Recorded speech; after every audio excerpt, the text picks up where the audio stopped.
Hub, aka Sports. Charlie, everything was sauce. Charlie, this one no sauce fishing. Stop! That's the girl she did to me. Hey! But just now, they bring the truth. Something really happened for the counter back then.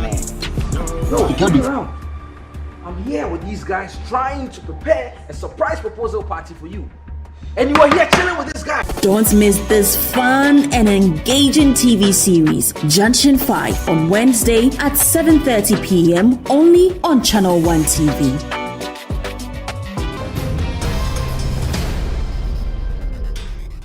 Thanks for joining us and welcome back to the program. So, Prof. Yes, please. It's good we are here again. Yes. And now we know the story, your schooling, your upbringing and everything, and University of Ghana days, the Aluta days, and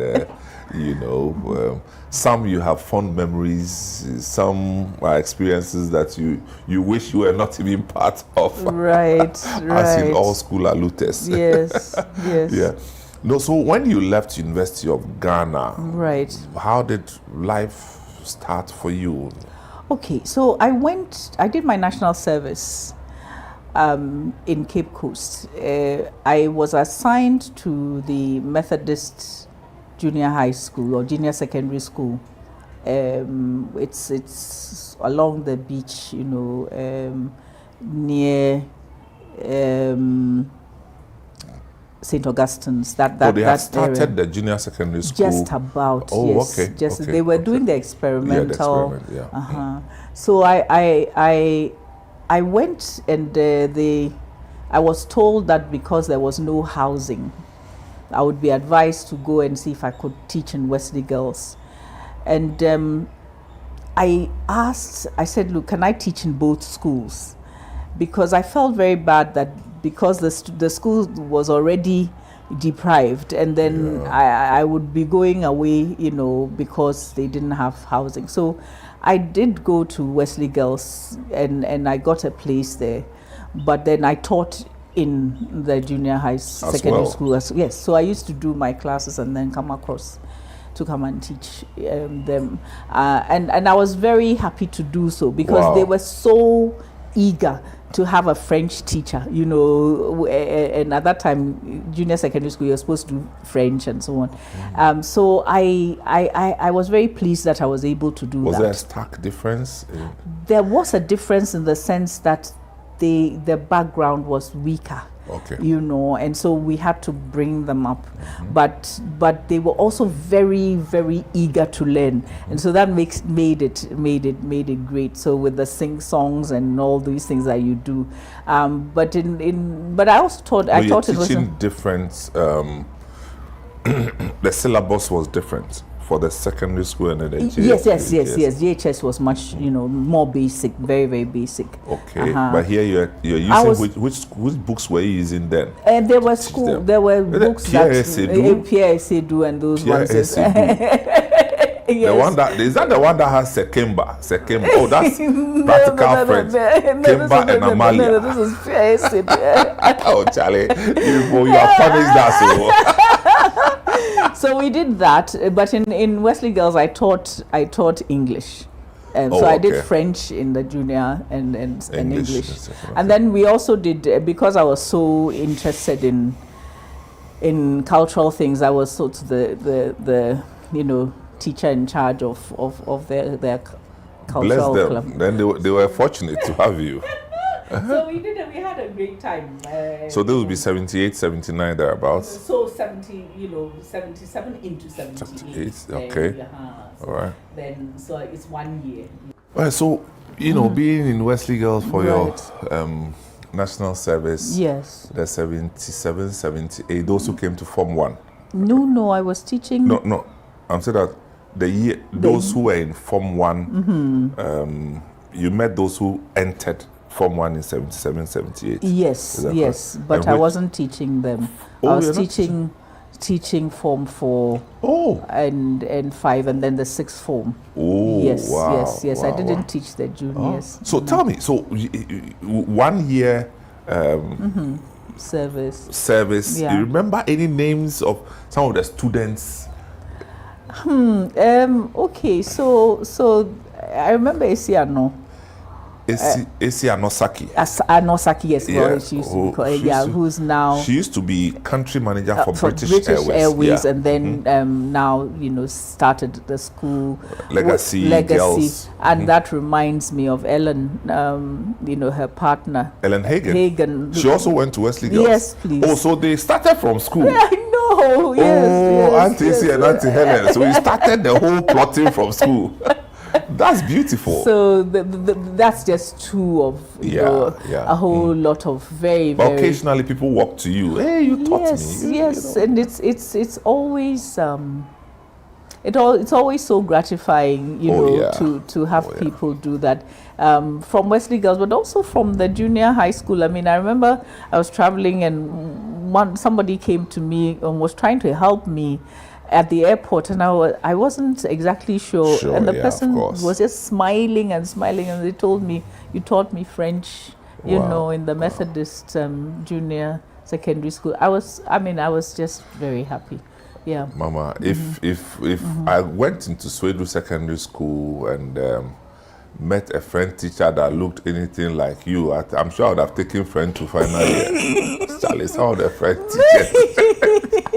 No, they will scare you. That was my whole thing, because it appeared so scary, and I really wanted them to pick it up. So we fooled around and sang and danced and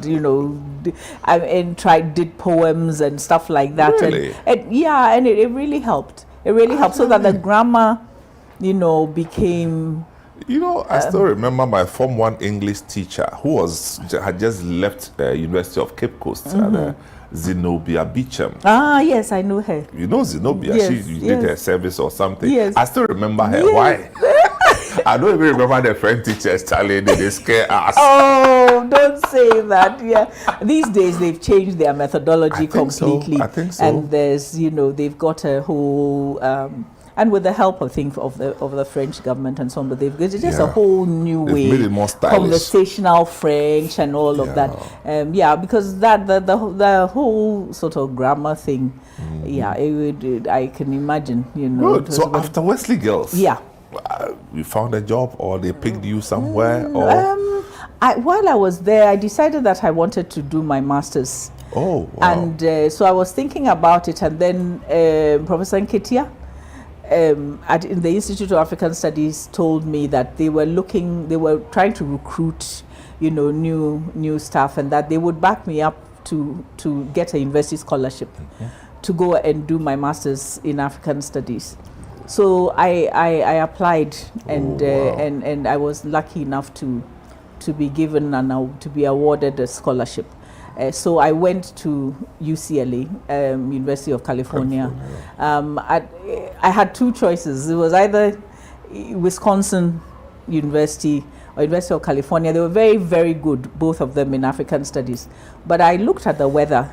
You wanted something that was closer to home. There was no issue about what to choose. No brainer. No. I wasn't going to go into that ice and snow, So I went to UCLA, and one secret was that I had always wanted to do some performing arts, and so this gave me the opportunity. So I did dance, folklore, and literature. In the it's called African Area Studies, and that was also really a pivotal point in my academic career, because you go to a school in America and you find so much more about Africa generally than you would find being here. First I got angry, and then I was excited, and I was saying, so these people have hoarded all this information about us. I could go into the archive of music and just be there picking things and recording them from Congo, from here, from there, just all over. And then also students from all over. So I sort of one of the most important choreographers of Nigerian descent, Peter Badujo, for example, was one of my colleagues, and it was just great to be around people who had this much broader sort of Pan-Africanist view and so on. So I got the exposure I had was immeasurable. Works from Egypt, from all over, South Africa. There was some. So it was a continent-wide. Very much so, and then then the people of African descent also that I met, and that of course, as I had said in our earlier discussion, my father was African American, and so I had, and my mother was very Pan-Africanist, so I had that sort of area of my life also, and it was the first time that I was going to see what it really meant.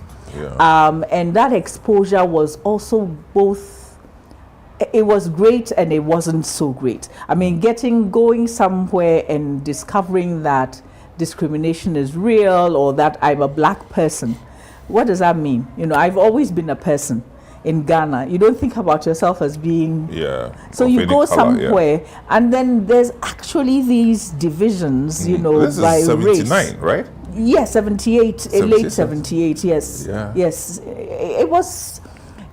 It's one thing to read about it, and another thing to be a victim of it. Yes, or to even sort of get, and for people to ask you, I mean, they take you, sometimes they give you families to go into, and they will ask you things like, oh, you probably don't want to go back home, since there are all kinds of problems in your country, kind of thing. And I'm looking at them thinking, these people, they don't know anything about me, or about my country. What are they saying? So it began to dawn on me the realities, and then the other thing was just how much people of African descent had been pitched against each other. So you had African Americans thinking that African students, because of our accents, that we were trying to put on an accent for the Europeans, and all kinds of crazy things. And then Ghanaian students I went with going and thinking that it would be easy to get an African American woman, and have a relationship and so on. And then when they go and they begin to understand that you can't do what you do in Ghana, you go and do it there. So they used to come to my flat and be wanting, lamenting, wanting somebody to commiserate. I say, friend, who said you? Sit down, we've made soup, you can have some, and then you go. I mean, what is that? So anyway, we decided to form associations and begin to talk to each other directly, and we for example, we told the African Americans, this is how we learned how to speak English. It has nothing, we don't know how to speak English in any other way. We learned from books and from the radio and from the films and so on. And it was then beginning to dawn, and it's unbelievable. So it was a huge learning experience for me. So I took the 2 years, did it, and then I got married, and then in the US. In the US, yes. My then husband was studying in Canada, so we got married, and then we went to Switzerland for a year and a half because he got an internship there, and then I came straight back to the University of Ghana. Yes. Oh wow. Yes. So that this will be moving you closer to 79. Oh no. So yes. it's So 80. Oh, now you move. I was trying to catch you on the June 4th. Oh, the June 4th, I was out of the country. Oh, okay, yes. but you heard stuff. I heard a lot of there stuff. There was no internet. So. No, but then there's phones and there's newspapers and so on and so forth, and rumors. Yeah. I was going to ask your own recollection whether you had experiences, but I'm sure. No, I didn't. Okay. It's so just when a you family. Came back, you went straight back into teaching at the university. Yes, I went into teaching at the university.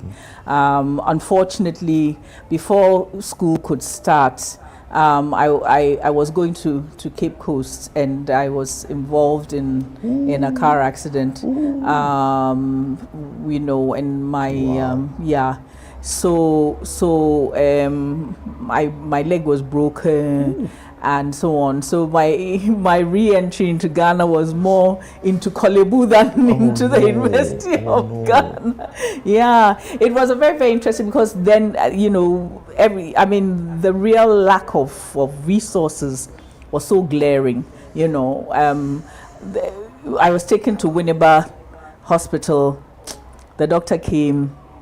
He looked at me. He said, we don't have X-ray. You have to go to Korle Bu, you know. So anyway, so I had to spend the night, and then they put me somewhere. I came, and then we went to police hospital, and the doctors in police hospitals say, Auntie C, do you know how injured you are? You know, they just couldn't believe that I was able to withstand the journey. Were you driving yourself? No. And so anyway, they also didn't have a bed. Police hospital. So then it's Korle Bu. Yeah. So we went to Korle Bu. Then they said, well, we could put you in the what do you call the special ward? What do you call that ward? Okay. But if you go up there, because the lift doesn't work, it's not likely that the doctors will be able to come and see you. So go to ward O. You just go, you know. Surgical block? No. So no, we went to the orthopedic ward. Okay. So I went there. It was the most unbelievable experience, because, you know, there was nothing. Yeah, no curtains, no bed. So the nursing sisters were unbelievable. They could make you feel better just by talking to you and giving you paracetamol. They didn't have. And everything, they had to go looking for it. So in order for me to have the operation for my leg, my whole family and they were all looking for gauze in Accra, you know, so that they could get the gauze, and then the doctors could do, you know, the operation. Wow. Yes. So Ghana was really, really tough at that time. Very, very tough. But you know, but I also learned a lot about how we behave. I mean, there were some people, I don't want to call the area that they came from, but they would have like 3 rows of people around their bed, just looking at them. You know, and then when they go, the woman will be crying and saying that, oh, these people, they just come to see. You know, to stare and see, you know, what's going on. There's an attitude to illness, and so on and so forth. So I started. But the nurses were good. Most of them were. Yeah. My mother must have been there at that time. She was a nurse at the time. Most of them were. I mean, we had one awful lady who could sleep through anybody crying or whatever it is. You mean a nurse? A nurse. She was the most unbelievable. So one day because we couldn't walk, there was only one person who could be in a wheelchair, because we couldn't walk, and we all started screaming. Wow. Because we had one patient she was pregnant, and then her back was broken. It was important for her legs to be moved every few, you know, hours. And she was screaming and so on, and this woman this nurse was asleep through it. We all started to shout. We were fed up. We just all started. There's a looter from the bed, you know, because there's nothing we could do. Yeah. Anyway. Thank you. So this Professor AC, you know, we started talking about her school days, and we are now I'm in a hurry to jump to the university by career. Yes, you know, so we've done this. We'll take a short break, and then when we come back, we will look at how she eventually got herself into politics. At a time, not partisan necessarily, but I'll say, for lack of better description, development politics. We'll be right back.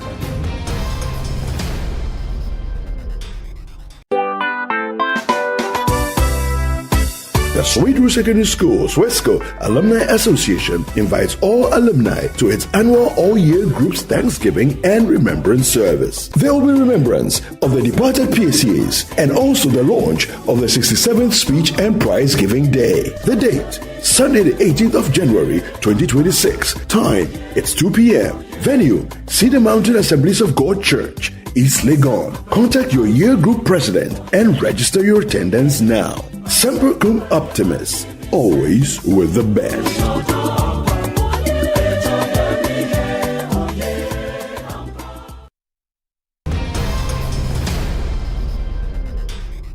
Welcome back. This is Footprint, and I have Professor A.C. Sutherland Addy here.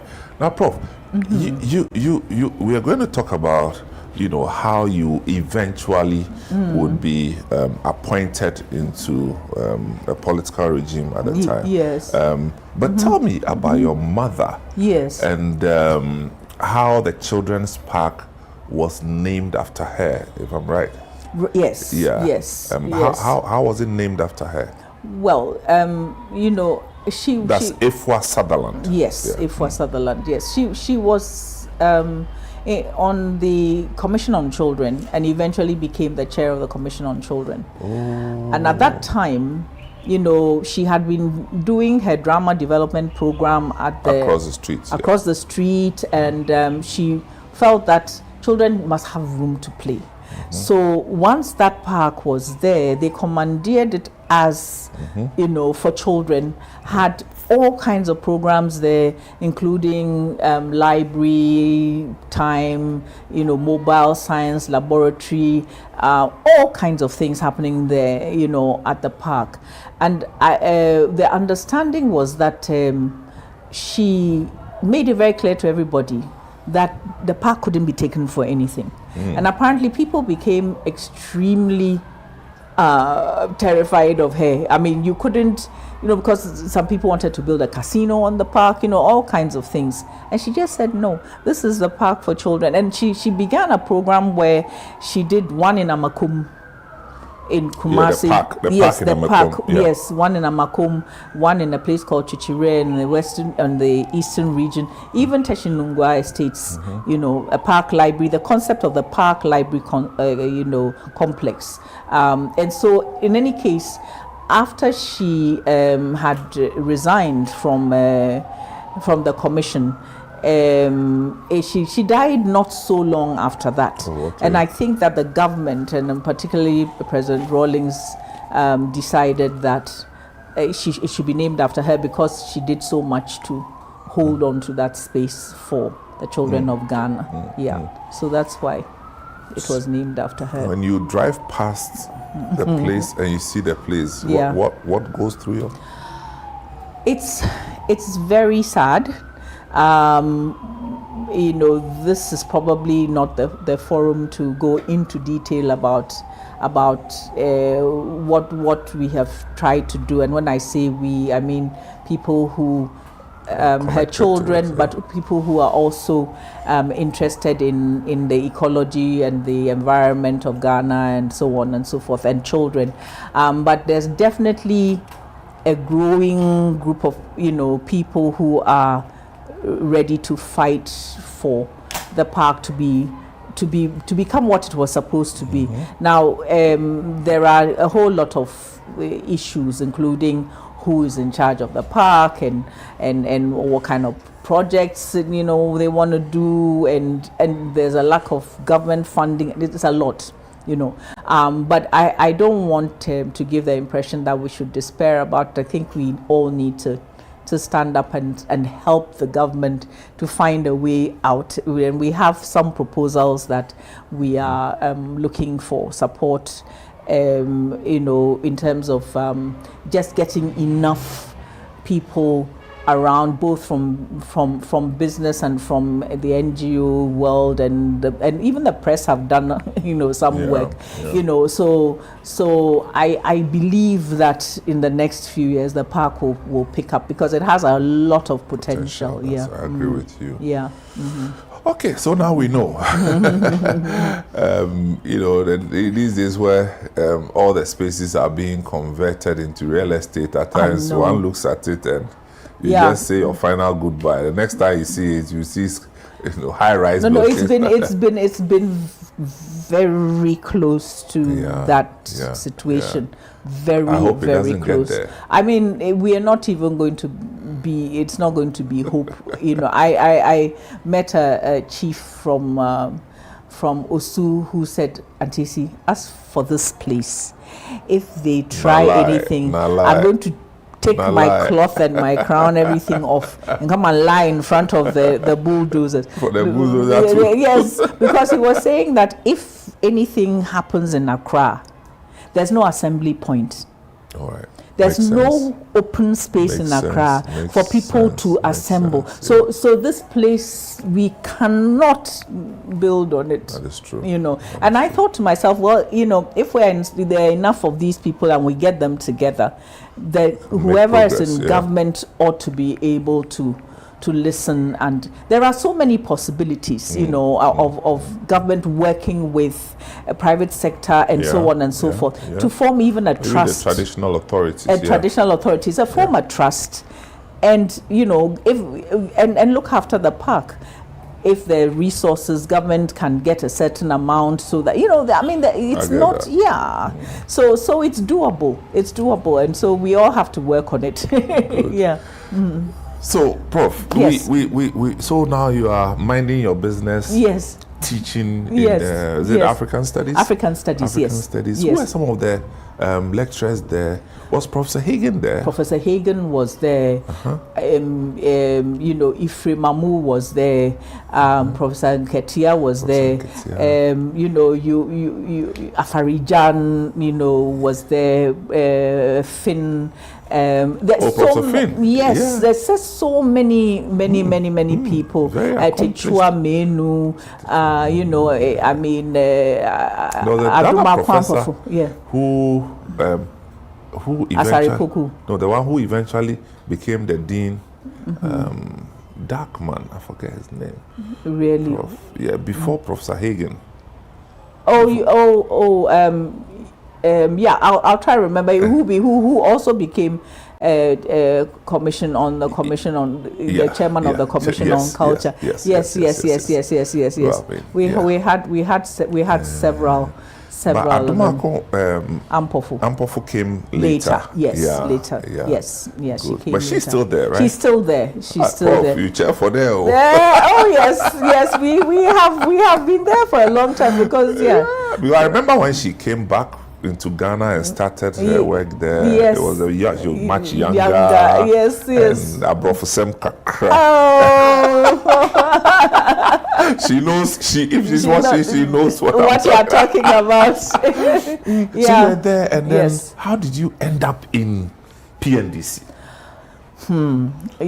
I was.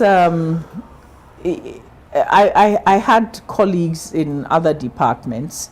School of Performing Arts. There was Vladimir Intridanso, also from Russian department, and in fact, Mohammed Ben Abdallah and so on. A number of people who, in the time when the revolution, had come into place, we felt that there had to be a complete change of attitude on the campuses. For example, we didn't see why the universities shouldn't have their farms producing so that we can all buy and we can feed the students from there and so on. There was that whole sort of idea, maybe idealistic, but idea that the universities could help fend for themselves. But it was good thinking because the university had lands. Very much. Yes. Very much. And the whole idea was that why should we be sitting here and buying yellow corn or buy rice that you boil once, you throw the water away, boil it twice, you throw. Did you know that thing?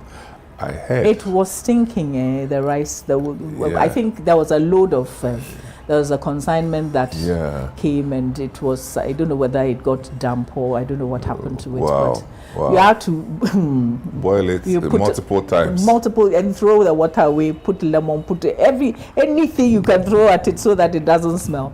Wow. You know, that was just one thing, but it's symptomatic of the idea that we seem to be helpless and yet we have resources and so on. So I was part of those kinds of discussion groups and all that. So when Abdallah got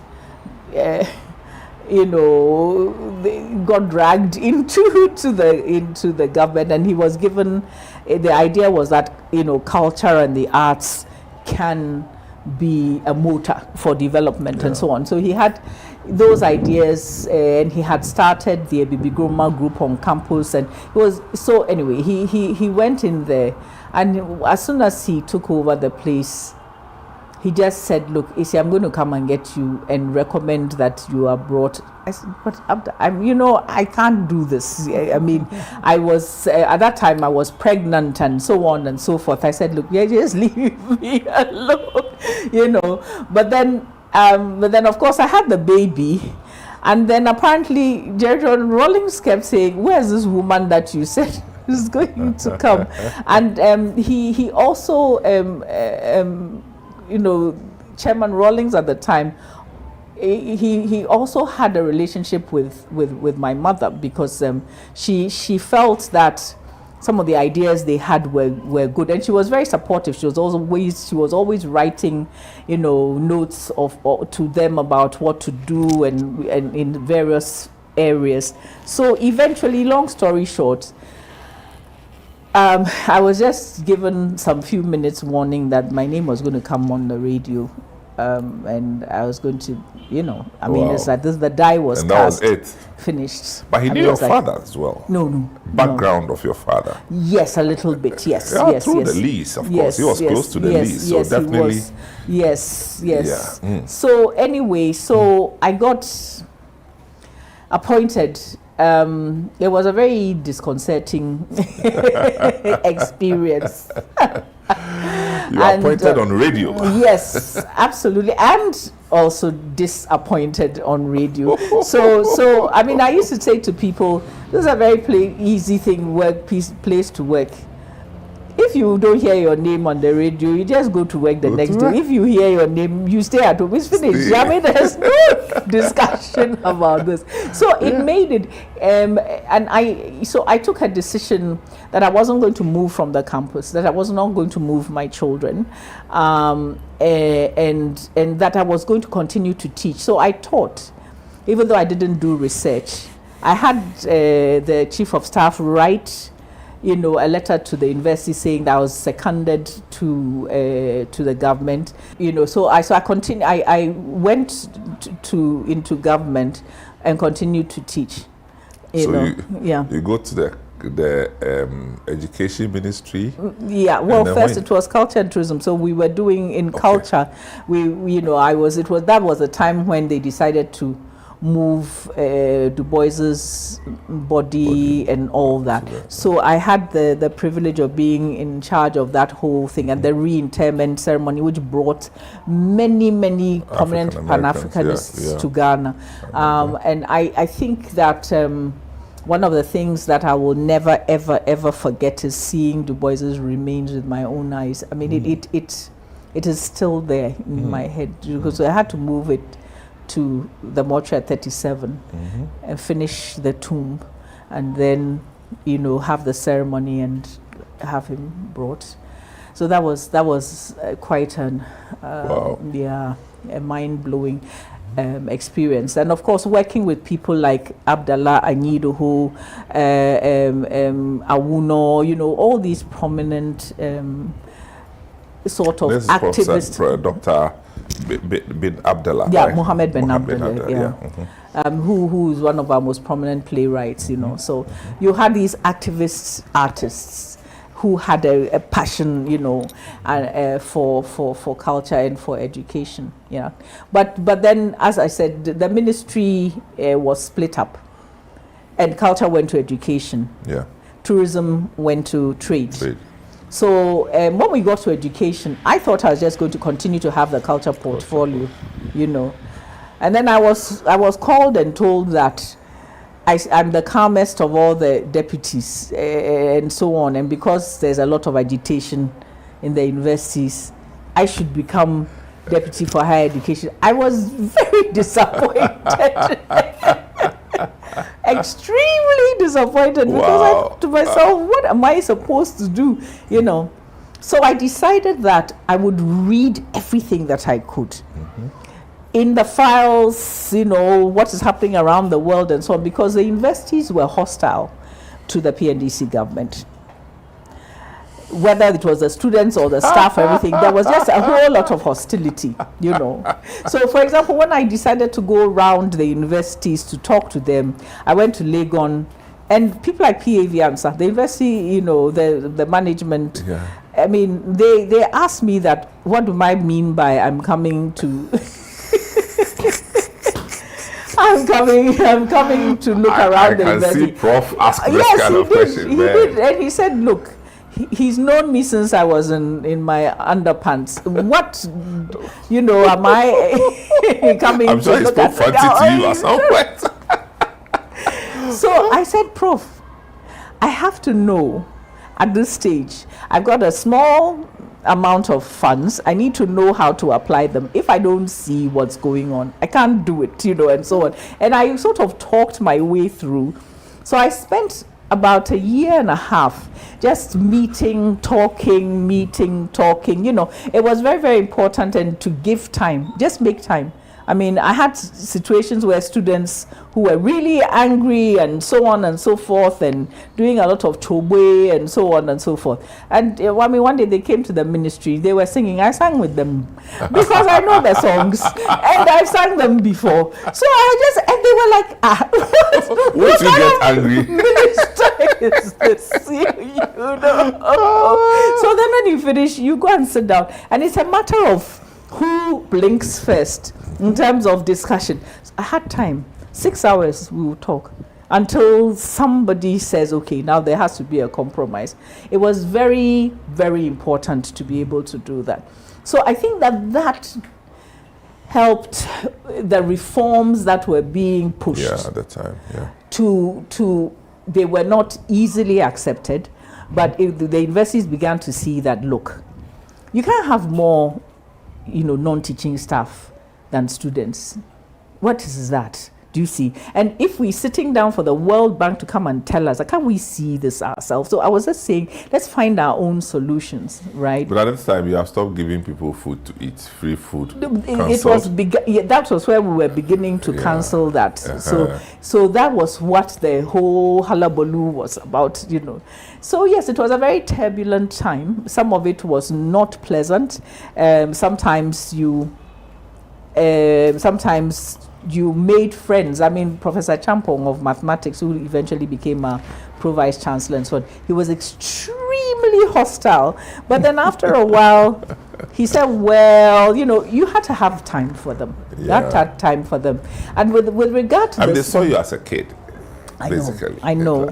And that was both an advantage and a disadvantage. To be young and to be a woman is not always an advantage. You have to fight your way through. The only way that I made it was for people to see that I knew more, you know, about You're prepared for the job. Yes, and that I was constantly reading, constantly looking at what was happening around the world. And that really helped. Because otherwise, I mean, students, you'll be talking and they'll say, Ashawo, and things just like that. Oh, yeah. They even came and wrote it on my door. So long as you're a woman.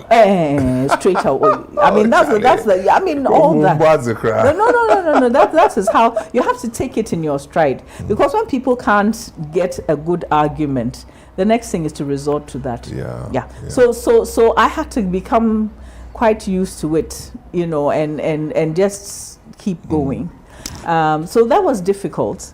But you were there for a long time. 7 years. Like 7 years is a long time. Yes, a very long time. From 86 up until 93. Yes, the middle of 93. And then you came back as minister. No. You didn't come back when NDC came? No.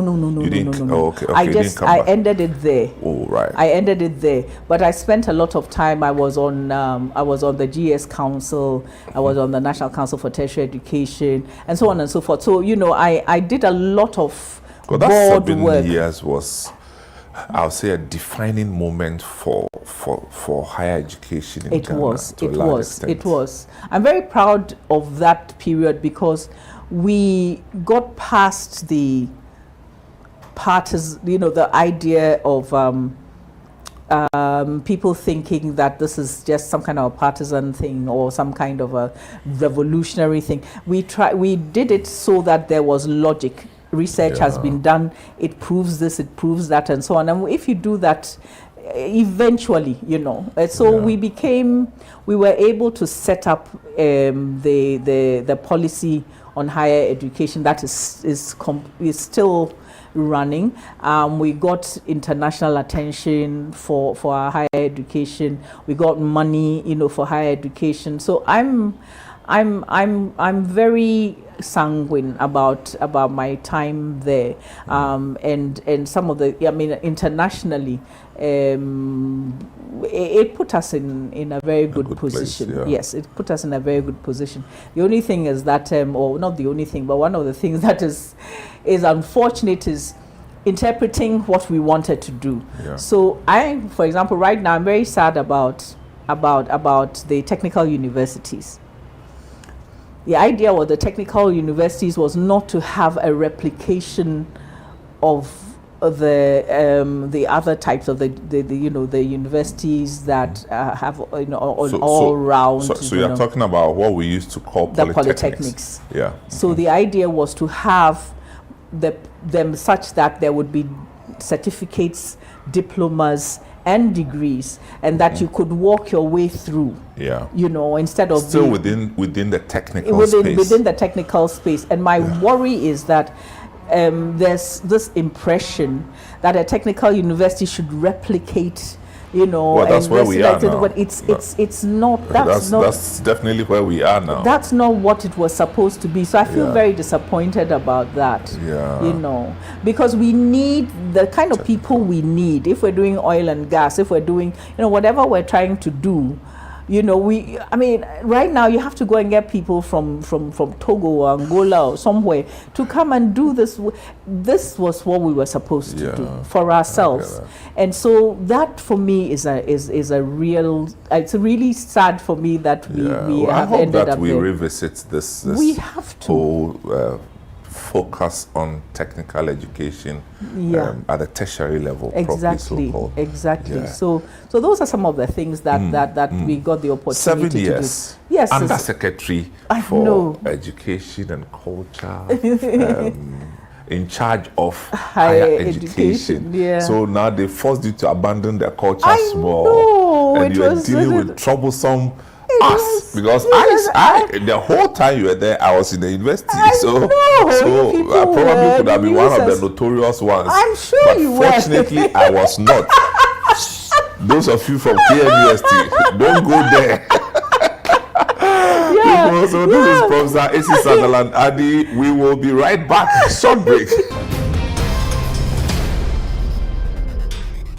In a world filled with challenges, we all need guidance, hope, and a lifeline to anchor us. This is Lifeline, and I'm your host, Fred Crunchy Mensah. From social issues, relationship challenges, and family matters, Lifeline is here to inspire, uplift, and guide you on your journey. Where we give you support, where we hold your hand through the valley and through the thick and thins of life. Join Bishop Fred Crunchy Mensah. I welcome you especially to Lifeline. Every Tuesday and Thursday at 10 p.m. right here on Channel 1 TV. Let's walk this path together, strengthen our faith, our families, and our lives. Lifeline, because every soul deserves a guiding light. Tune in to Lifeline on Channel 1 TV and let's grow together.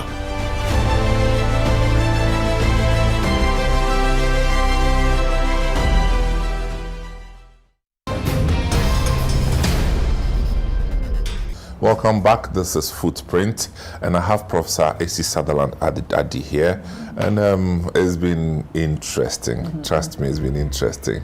You know, we hardly ever get women here, so when you have a woman who can rap, Charlie, it's not easy. Prof, so then we got ourselves into this democracy thing, which will end the era of the revolution, the PNDC, and then you handed over. Who did you hand over to in '93? 93. Who was it? Education minister. Okay. Well, somebody took over. I'm trying to recall. Okay, we'll Mr. Asante. No. So after that, you went back to teach. Full time. And minding your business. I went back into teaching. Full time. And I did because and also I had to, I'd been away from being, with enough, but with also my family, and I wanted to spend more time with my girls and so on and so forth. So that was very important to me, and I thought, look, I've done enough national service. You have 3 girls, right? Two, yeah. Yes. So that for me was extremely important, but I had a lot of things to do in terms of internationally. I was on many important international boards and things as a result of the privilege of doing the work that I had done. And also I got put on the board of Ghana Commercial Bank, the Media Commission, so I did a lot of these commission type things. Very, very busy still, but I was teaching and researching again. So that's what I spent my time doing. It was also taking a look at the national scene, and what was happening. I was almost made an ambassador. I was in an international meeting in 1997, and Ibn Chambers came and said, "Congratulations, Your Excellency." I said, "For what?" He said, "AC, don't tell me you don't know. Just don't say that you don't know." And I said, "No." He said, "It's been announced that you're Ghana's ambassador to Italy." I said, "Me? When?" This radio appointment and disappointment things. Anyway, so I begged, to be able to stay home. And I'm told that President Rawlings said that he'd never seen anybody do that before. But I wanted to be in Ghana. Because ordinarily, the next Sunday will be a Thanksgiving service. We give offering and thank God that we are going to Italy. Italy will spoil the whole place and come back. Oh, nice. So okay. Yeah. So, tell me, from your whole experience in academia, I try to shy away from using the word politics. But being within that political space. Although during your time it was what we call pure public service, because I had a teacher who was also a secretary. Akresi Sapor was my teacher. Yes, we were strange when was driving Renault. Yes, the one that you pull the thing like this, and then you come and park the thing there, come and teach from there, go to Castle to work. I know. And Mohammed Abdallah's car kept filling up with smoke because it was one of these old cars. And when they spark there, the smoke would come inside. And these guys were so committed to a fault. Not expecting the next contract or anything. I think this partisanship has come to spoil something. But that's, as you said, that's for another conversation. Yes. So, but when you sit and you look at our last 20 years, are you thinking that there's anything from your area of culture, education that could have been done better? I think that we did a lot, and a lot was done. Let me say, that the Centers for National Culture were set up, the National Theatre was built, the drama studio was rebuilt. You know, a lot of things happened, and people started producing plays and things after the the curfews and all of that. So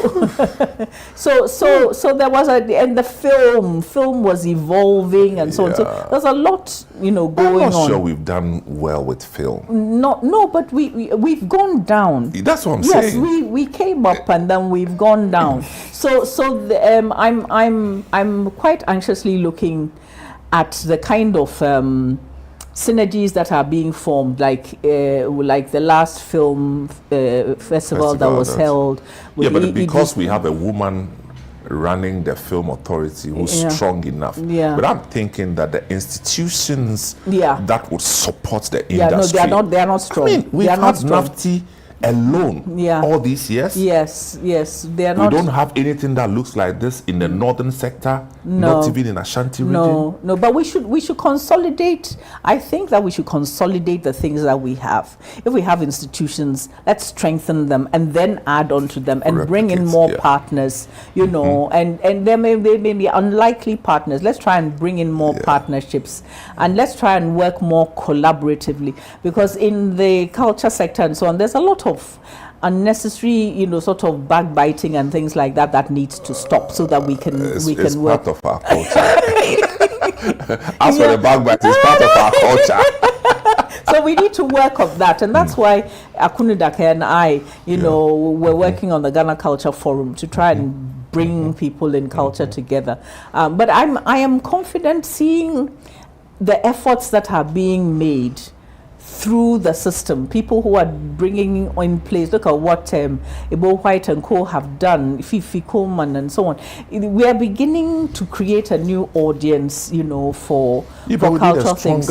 Policy support. No, that is very true. The policy area, there's a lot of work that has to be done, but we have to pressurize it. I think politicians are just hard at hearing. I mean, Nigeria took a political stance to push Nigerian culture. I know. Today, Nigerian music is everywhere. I know. It didn't just happen. I know.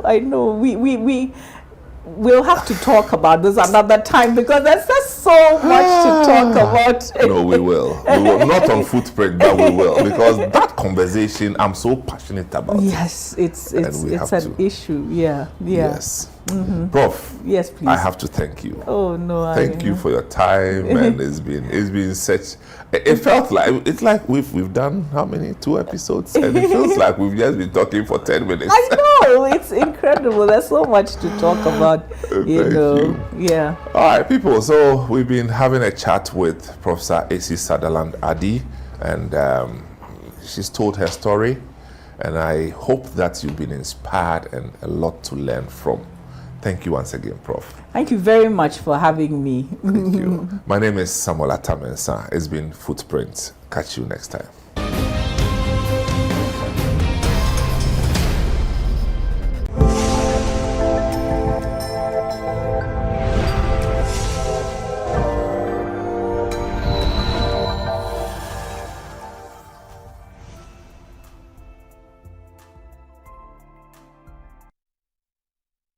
Welcome to the Health Quarters Ghana, where medical science meets everyday life. Join Dr. Gideon Asan and the irrepressible Clemento Suarez as they tackle health issues. My name is Dr. Gideon Asan. I have with me here my co-host, Clemento Suarez. I knew how it felt anytime I started to feel the pain.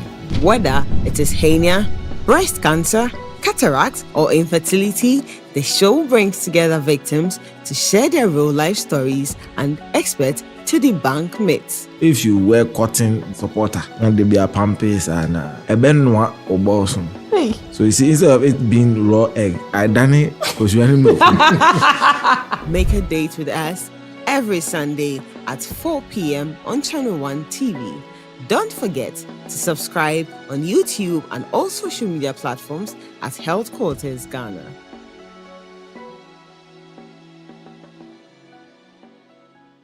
Welcome to The Point of View. This is your favorite current affairs show here on Channel 1 Television. On The Point of View, we pick the right topics, get the right guests, and ask them relevant questions on issues that matter to you. With the complexities of the issues happening around us on a daily basis, it's the hard-hitting conversations and the probing questions of the point of view. So what is the Public Account Committee's job? So what we do is to scrutinize, clarify, and find out why certain infractions have been made. What do these IMF programs try to do? The current program is for budget support. Okay. There are no projects attached. That teases apart the twisted entanglements of politics and governance, as well as religious and social discourse. The Point of View brings you the policymakers and duty bearers and drills down to the very bottom of issue.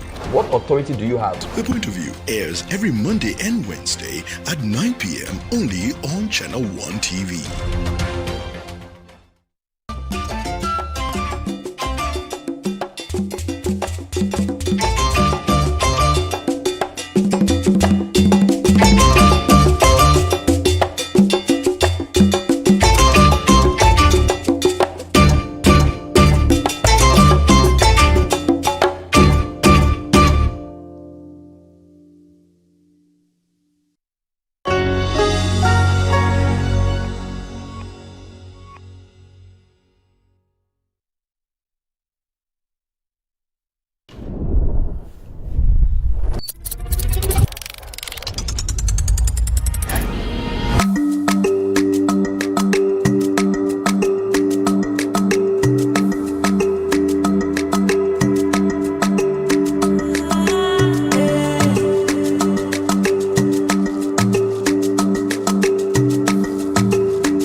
And we're live right here at the Elizabeth Hotel, right here in the Bono region. Sunyani is the capital. We're moving from the Bono region to the Ashanti region, specifically to the capital, Kumasi, and it promises to be nothing but amazing. Caravanites are ready, we're geared up, the buses are loaded, and we're going straight to the Ashanti region, where we're going to tour the Ashanti region a little bit. And as usual, have as much fun as we possibly can. Let me speak to some of the Caravanites on their experiences so far and how it's been. Hi. Hello. How are you doing? I'm good. How has it been so far? Oh, so fantastic, so great. Please, I'm coming back again. Oh, are you? I'll register. When I drop, then I register again. Wow. Because I enjoyed the place. Yeah. I have value for my money. Oh, the hotels, the fun, I can't. It's so great. Right, that's a Caravanite there expressing her joy. Hi, Samti. Good. How are you doing? Great. How has it been so far? So far so good. Each day have something special to be seen, to be known, and to learn. That is the uniqueness of this trip. Each day have its own way of showing us life is great. And we think that we are learning and adding to our experience as caravans, as human beings. And that is it. This is unique. Right. The network is something else. Knowing people from other fields is something else. So we think that life permitting, we should be able to repeat this thing over and over again. Right. Good. Right. Kudos to Channel 1 and City, right? Yes, kudos to you, Channel 1. We pray that you should continue to be in existence. You grow from strength to strength, from one level to another, so that through your instrumentality, through your contacts in this thing, we are able to go on this trip once more. All right, definitely. Thank you, Samti. So let's speak to a few more Caravanites, and then we'll be heading straight to Kumasi. I see some here grouped and ready. Good morning, Bus 2. How are you doing? You guys had a somewhat rough last night, but today we're starting a new day. How are you geared up for the Ashanti region? Yeah, we can't wait to go to Ashanti region. It has been fun so far, and Ashanti region promises to be another destination for more fans. We are willing to go. And our bus has been replaced. We hope that this one will be better. Definitely will be better. How are you gearing up for the Ashanti region? In fact, I'm here to see what is up there for me. But the experience from Bolga to this place, how I wish the bus could spoil again, so that at least we can still have some jam on the way. I really enjoyed myself yesterday night. Even after the bus was not working, we really had fun. Bus 2 all the way. Bus 2 all the way, no size. So this is me, Enotopo, signing out from Elizabeth Hotel. We're heading to the Ashanti region. Stick and stay. This is Heritage Caravan. 2025.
A celebration of 68 years. Please, if you can stand, please do. And make our nation great and strong. Oh, to defend forever the cause of freedom and of right. Fill our hearts with true humility. We can cherish fearless honesty and help us to resist oppressors ruling all our will and fight forevermore. And help us to resist oppressors ruling all our will and fight forevermore.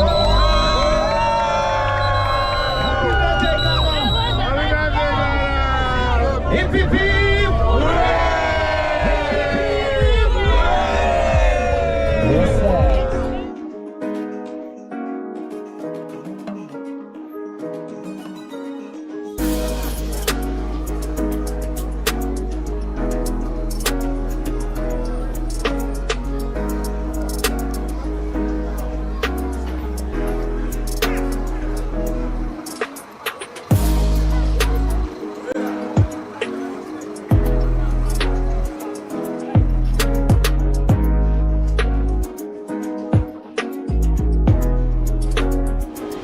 The Heritage Caravan has landed in the Ashanti Regional Capital, Kumasi. Currently, we are at the Armed Forces Museum, where we're going to learn about wars that were fought and other things that happen here, people that were captured and kept in this particular museum, which used to be a prison when the British lived here. So we're going to go inside, find out exactly what this building represents and what regalia and other interesting artifacts that this museum might contain. But just before you go inside, you'll see that a tablet has been erected to the memory of the officers, non-commissioned officers and men of the Gold Coast Constabulary who lost their lives in the Ashanti War of 1900, and their names are mentioned, and 79 non-commissioned officers and men were also honored on this plaque right here in front of the British Museum.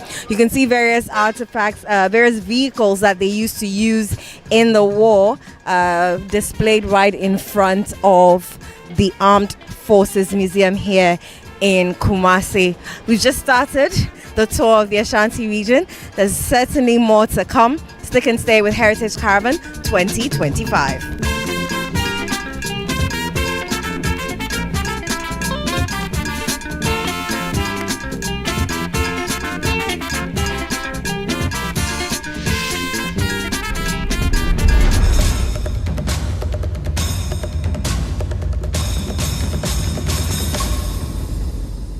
My name is Emmanuel Owusu-Friye, as I said, and I'm going to be your tour guide for today.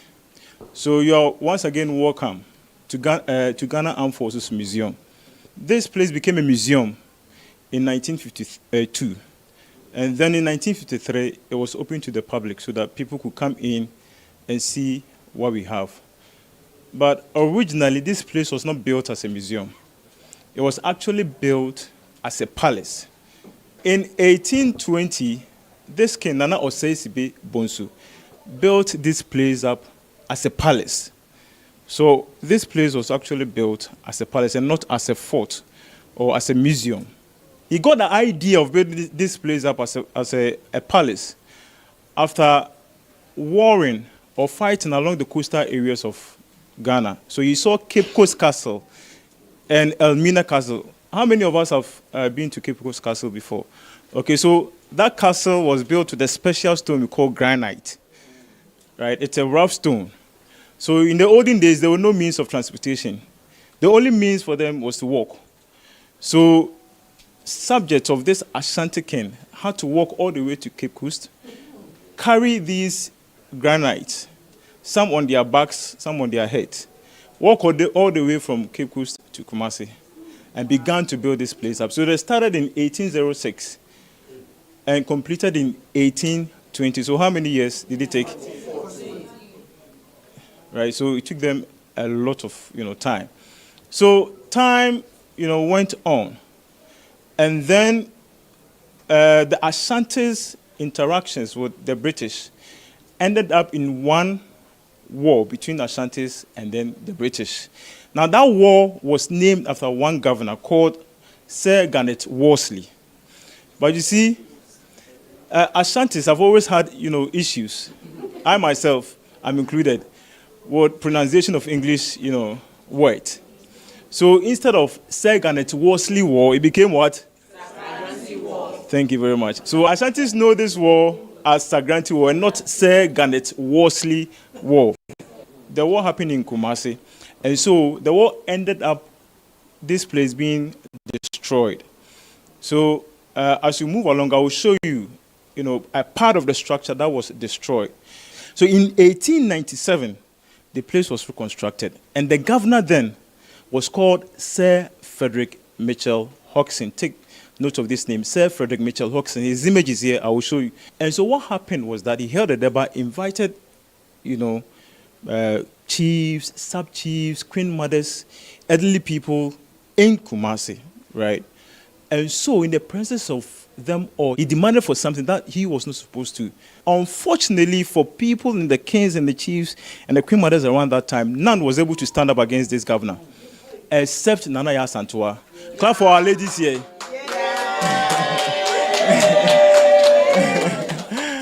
right? And so the doors you guys came through into the museum with, right, was called the Door of No Return.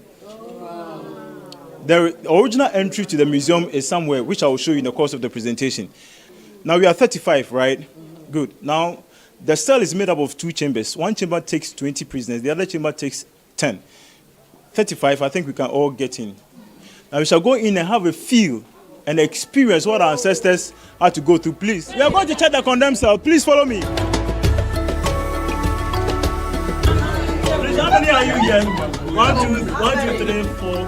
1, 2, 3. You're not even up to 10, please. Hey, we up to 10. So all the 10 people in this cell must die. All the 20 must die. If 19 are dead and 1 is alive, they will go back and make sure that the last person is dead before all of their bodies are brought out. Are you with me?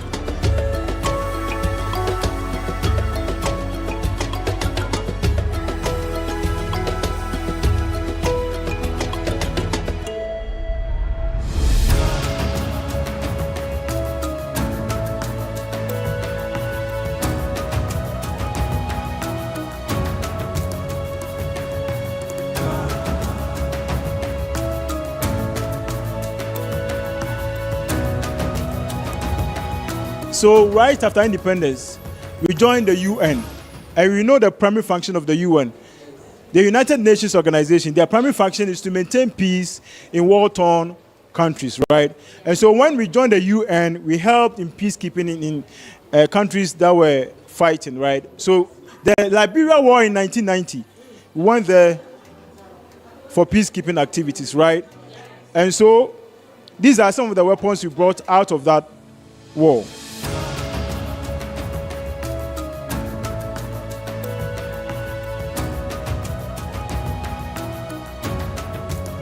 These are some of the weapons they used in the war. It was the war between the Hutus and then the Tutsis. So they and so these are some of the weapons. Now these are what we call the machetes.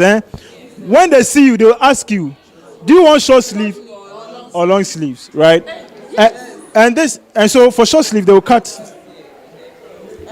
Perfect. And this is what we call the head buster. The head buster. They didn't use weapons on kids. They used the head buster to kill children, right?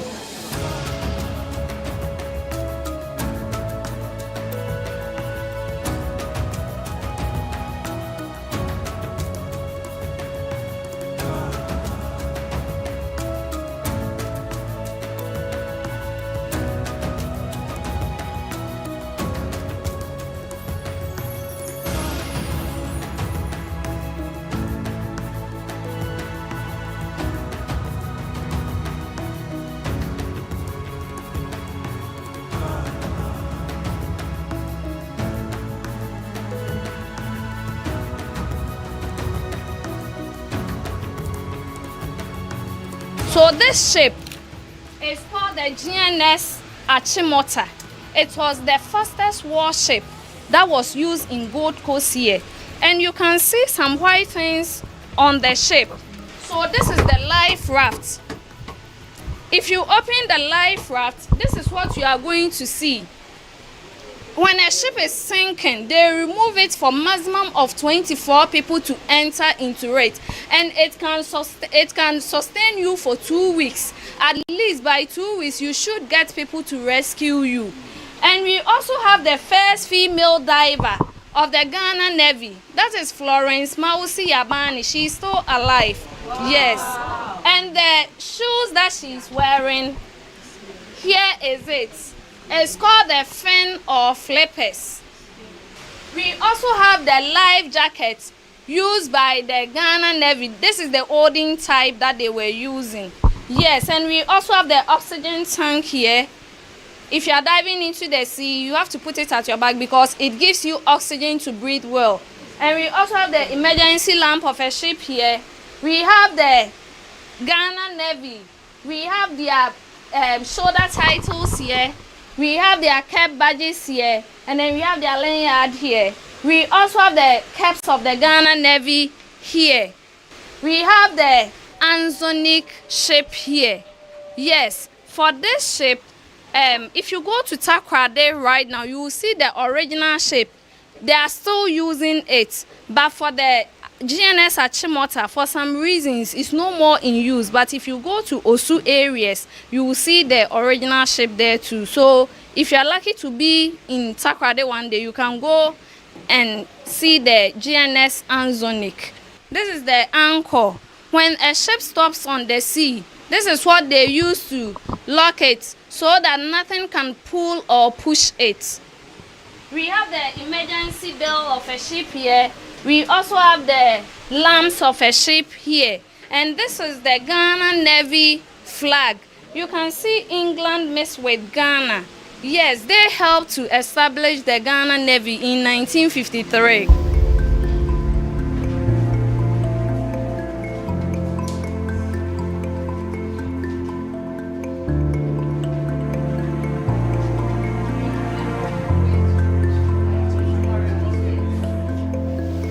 If a flag is designed like this, it's no more a flag, it's a color. That is why during parade and other ceremonials, you will hear the commanding officer command and march on the colors, but not march on the flags.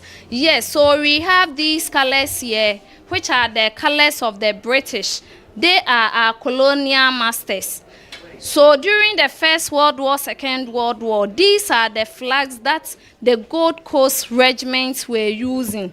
If you look at the flags here, you will see that the third one, the crown in it, is different from the other two. Yes, it simply means they use either a king or a queen to rule them. So these two, they were being ruled by a queen. But this one, they were being ruled by a king. That is King George VI. Anytime the color is moving, it's passing you by, you need to salute the color. The color cannot pass you while you, a soldier in uniform, will be sitting down. So if you are a soldier, especially the officers, when they are moving the color past, you have to salute the color. If you don't salute it, you can be taken on.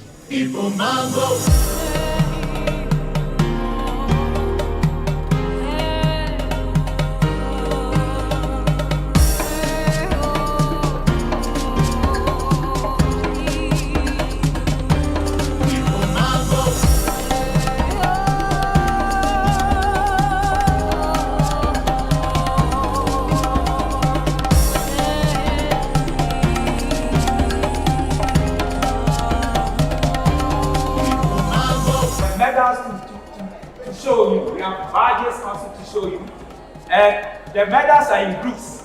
We want to say that they are individual soldiers who donated to the museum. So if you have like 6 medals here, it's for one person. Just imagine somebody 6 medals in those days. For instance, this one, it talks about the fact that he shot the first gun to start World War I in Africa. And it was a Ghanaian. RSM Alhaji Gurushi. He started World War I first. Asante your mind. Say now, Asante your mind. Asante your mind.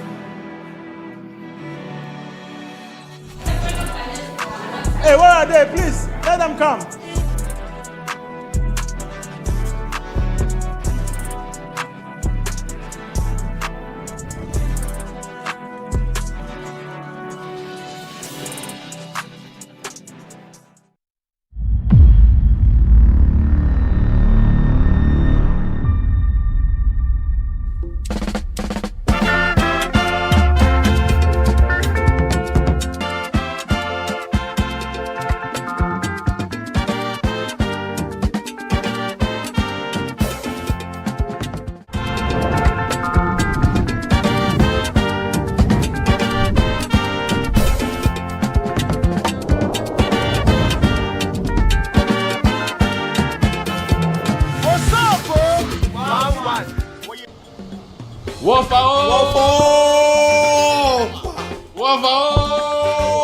Now, this is a nickname for people who have been on the caravan before. We know this driver. He's always excited and ready. Master, are we ready for the trip? Yes, I'm ready. 100% ready.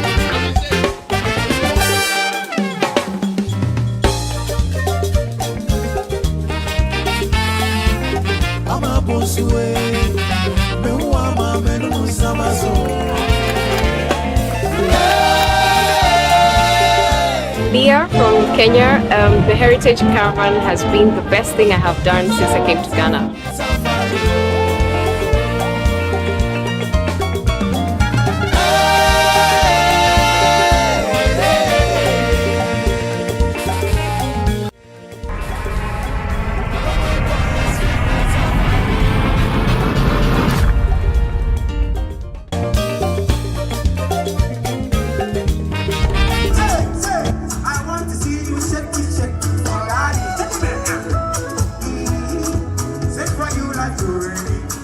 You know, we have three types of Accra. We have Danish Accra, Dutch Accra, and British Accra. So we are in British part.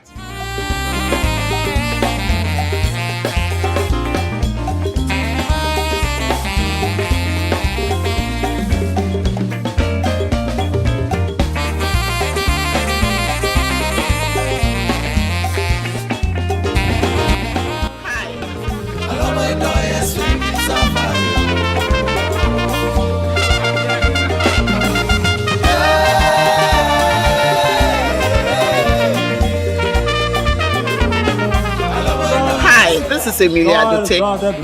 It's excellent and exciting. Hi, my name is Yao Sapon, and the Heritage Caravan has been inexplicably amazing. Hi.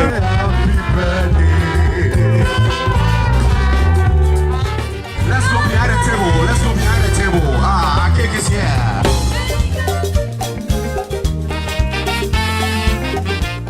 Hi, my name is Bernard Lemau. The Heritage Caravan has been exciting and adventurous. Thanks.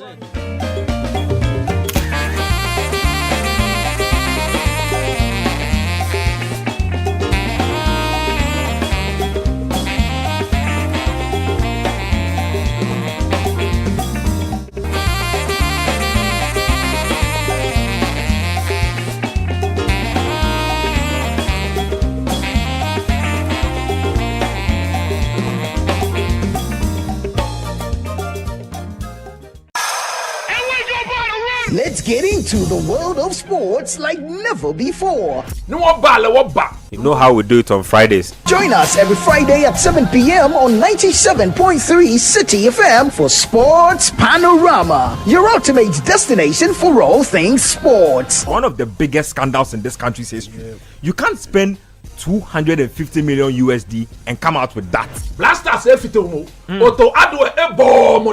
From the thrill of association football to the excitement of basketball, tennis, athletics, and even emerging sports, we cover it all. Whether it's the Premier League or the latest NBA showdown, we bring you the stories behind the stars. Getting an opportunity to become a national team coach, he should understand the politics around football. And don't miss the prayer of the rabbi.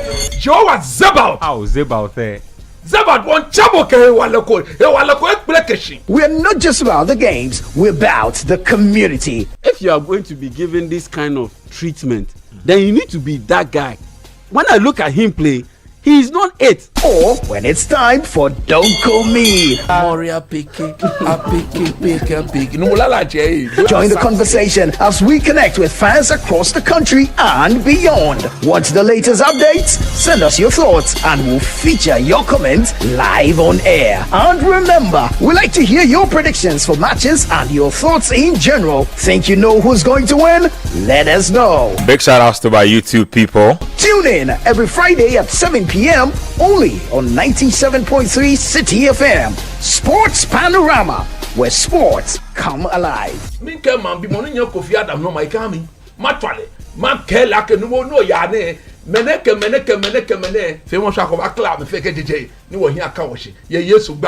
Amen. Sports Panorama, your weekly sports fix. Don't miss out on the action. Sports Panorama. Catch the excitement every Friday.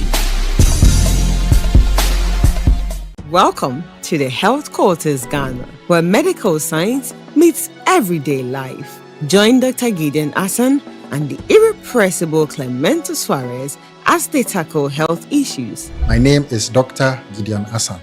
I have with me here my co-host, Clemento Suarez. I knew how it felt anytime I started to feel the pain.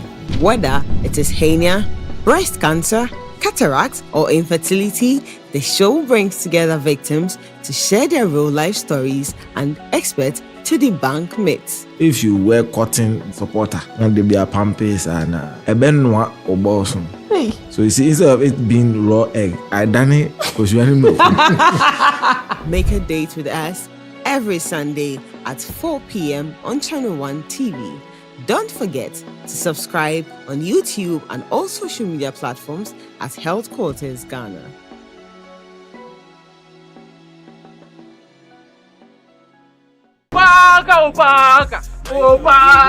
See, the way I've been suffering here. Finally, God has listened to my prayers. Let me tell you something.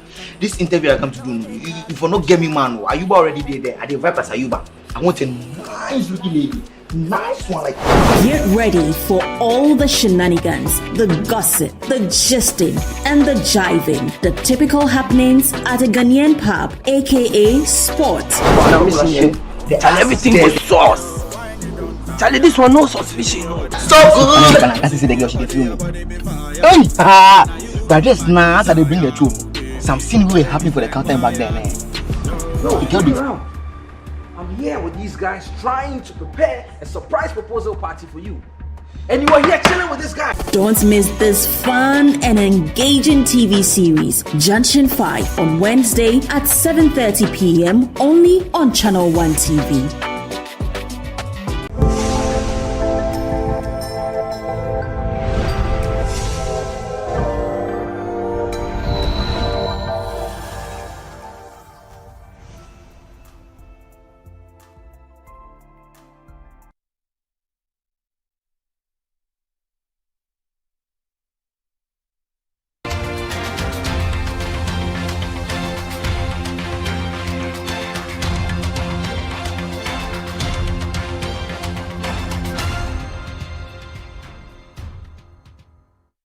Welcome to The Point of View. This is your favorite current affairs show here on Channel 1 Television. On The Point of View, we get the right guests, ask them relevant questions on issues that matter to you. We have a big guest for you tonight to discuss the state of Ghana 1 year into the Mahama administration. He's a man who's achieved a number of things.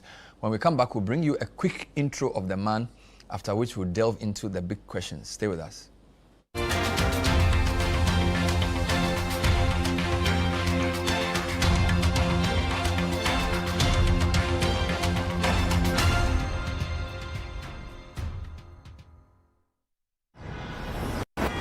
What does it take to be Ghana's most useful technology company?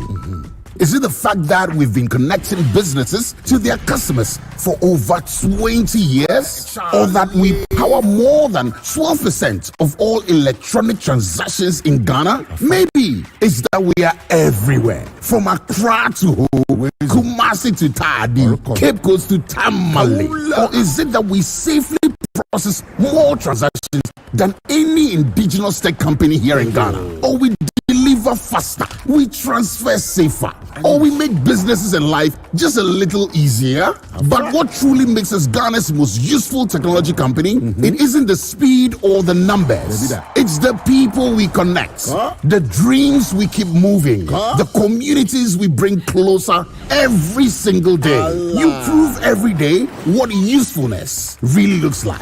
We give you the tools, you provide the proof. Haptel, useful every day. The Sweetrue Secondary School SWESCO Alumni Association invites all alumni to its annual all-year groups Thanksgiving and Remembrance Service. There will be remembrance of the departed PACAs and also the launch of the 67th Speech and Prize Giving Day. The date, Sunday the 18th of January 2026. Time, it's 2 p.m. Venue, Cedar Mountain Assemblies of God Church, East Legon. Contact your year group president and register your attendance now. Semper Cum Optimus, always with the best.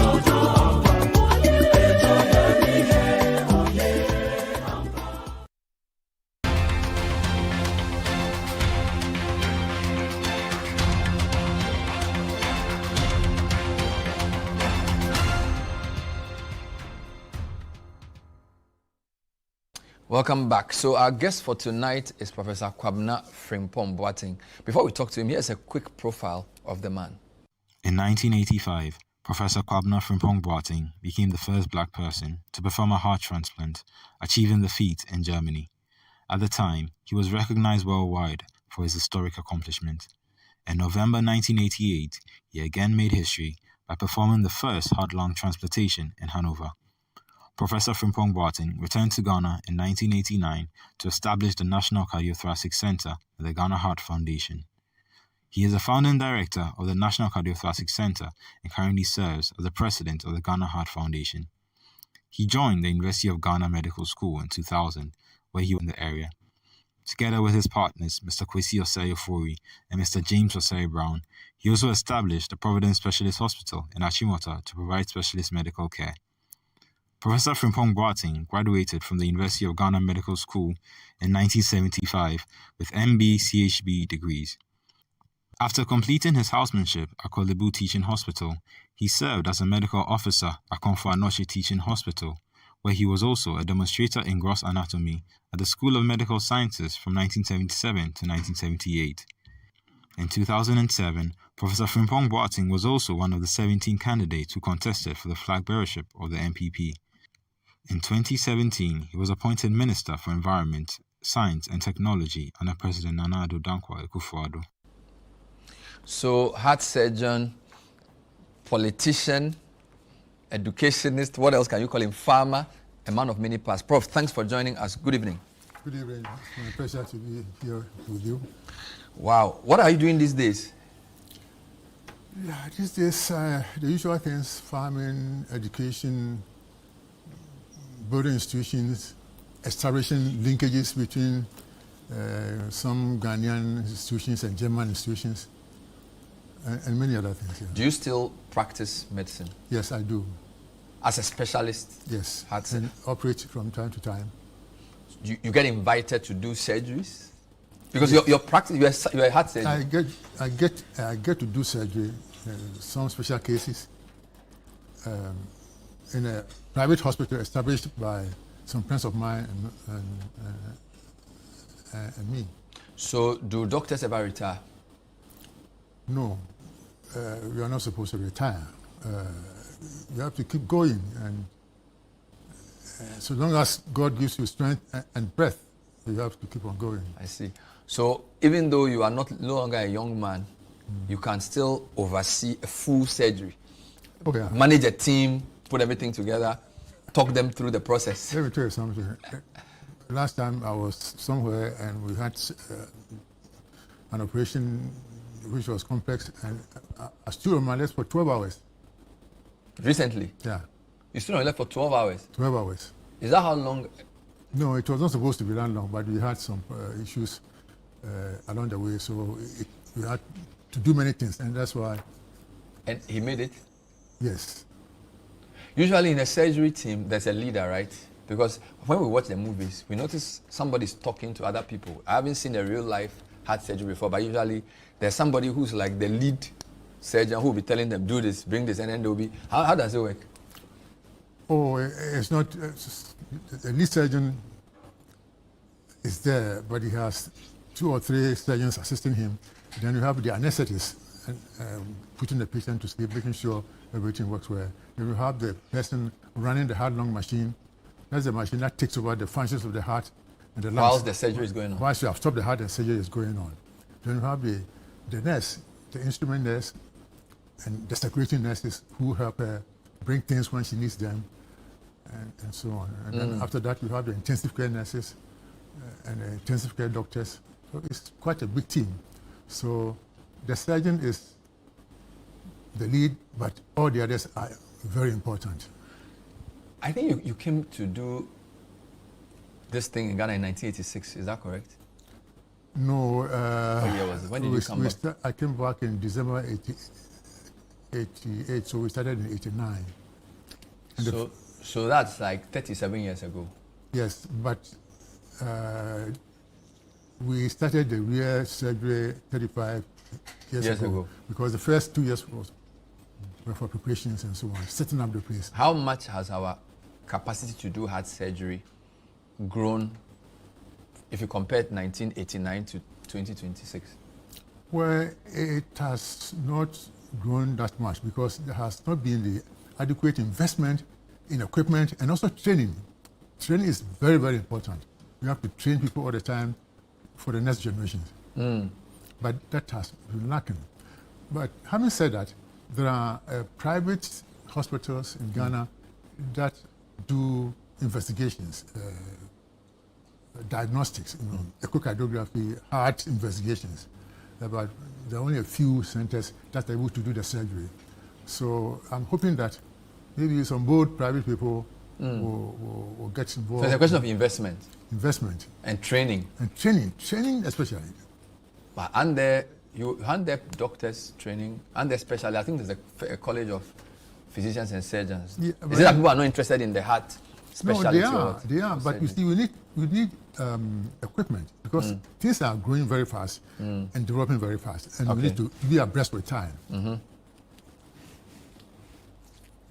They are very motivated, intelligent people around, but then somebody must be there, lead and train and get the equipment there so that we can be abreast with the rest of the world. I mean, I don't like things like, we are good in West Africa, we are good in Africa, south of the Sahara, and so on. No.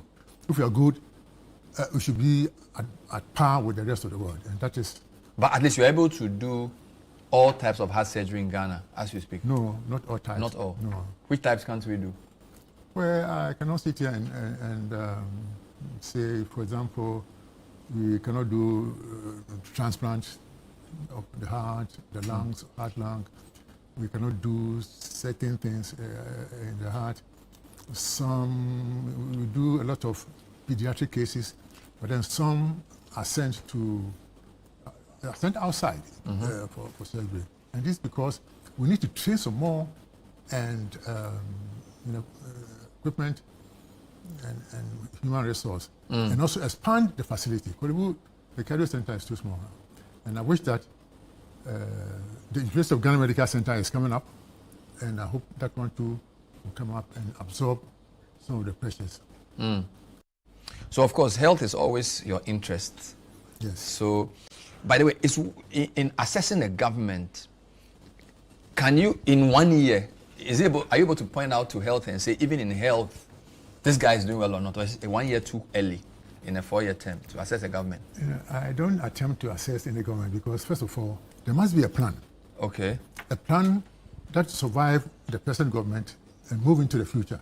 And I've not seen this plan ever in the Fourth Republic. What do you mean? No, because first of all, in 1995, President Rawlings introduced Vision 2020. He introduced that in Parliament. But then he lost the elections. And that was the end of that Vision 2020. And when MPP won and came to power, Mustafa Mahfoud, who was the then finance minister, said as far as he was concerned, the Vision 2020 was dead. And he introduced the Vision 2015. And that too didn't provide anything. And so there have been visions and dreams and so on all along. But these are not, these things are like a party manifesto, wishful thinking, not backed by science, technology, and innovation.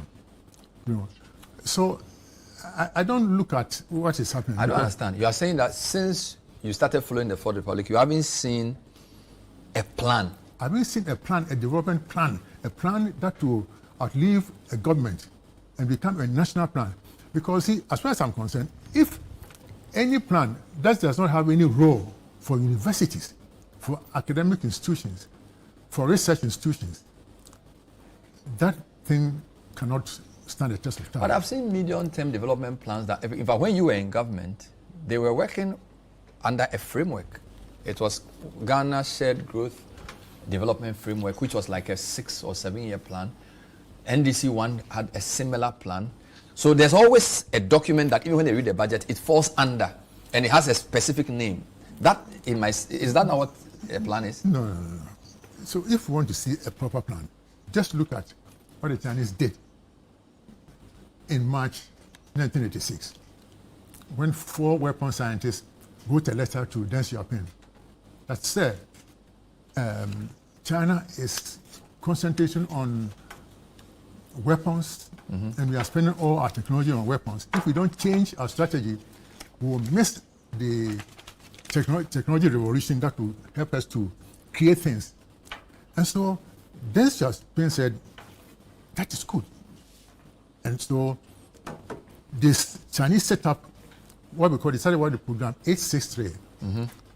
And they spend money to set up research institutions, programs to research into biotechnology, space technology, information technology, laser, automation, energy, advanced material science, and the other telecommunications and marine technology in 1992 and 1996. So we see that in 2006, the Chinese doubled their efforts in alternative energy. At that time, they did not even have solar energy and wind energy. But then, soon, 5 years later, they were the #1 manufacturers of solar energy and wind energy. So you need to set up the research institutions and work with them. For example, there is a drug discovery unit in the University of Ghana. And if you assess this unit a little bit, they will come out with 1 or 2 drugs that can be used throughout the world. And that one thing alone will be able to sustain Ghana. But you see, we don't have any plan for education, for industry, for transportation, and so on. So I don't see it. What do you mean? I interviewed Dr. Nimoy Thompson in November. We spoke about a development plan that was being put in place. He did over 1.5 hour presentation on where we see Ghana in the next half century. I thought that should be a plan. It wasn't. To me, it wasn't a plan. I mean, Nimoy Thompson is a brilliant fellow. I like him. He's my friend.